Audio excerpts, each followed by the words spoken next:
be reading Giraffes Can't Dance by Giles Andre, illustrated by Guy Parker Reese. Let's read.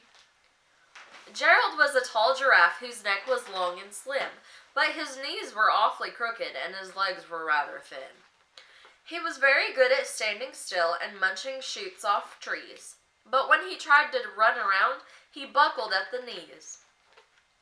Now every year in Africa they hold a jungle dance, where every single animal turns up to skip and prance.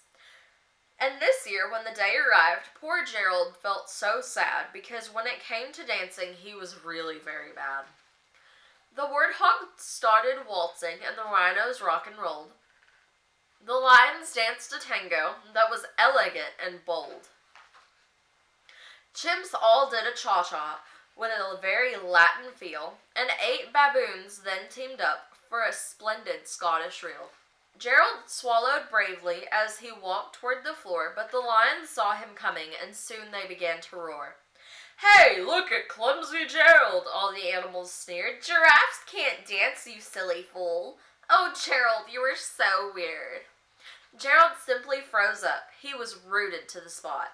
"They're right," he thought. "I'm useless. Oh, I feel like such a clot." So he crept off from the dance floor and he started walking home. He never felt so sad before, so sad and so alone. Then he found a little clearing and he looked up at the sky. "The moon can be so beautiful," he whispered with a sigh. "Excuse me," coughed a cricket, who'd seen Gerald earlier on, "but sometimes when you're different, you just need a different song. Listen to the swaying grass and listen to the trees. To me, the sweetest music is the branches in the breeze."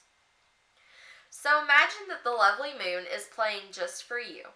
Imagine everything makes music if you really want it to. And with that, the cricket smiled and picked up his violin. Then Gerald felt his body do the amazing thing. His hooves had started shuffling, making circles on the ground. His neck was gently swaying, and his tail was swishing around. He threw his legs out sideways, and he swung them everywhere.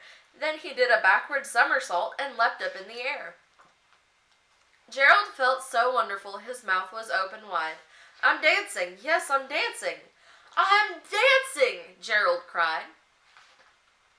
Then one by one each animal who'd been there at the dance arrived while Gerald boogied and watched him quite entranced. They shouted, "It's a miracle! We must be in a dream! Gerald's the best dancer that we've ever seen!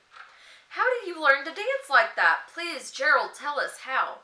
But Gerald simply twirled around and finished with a bow.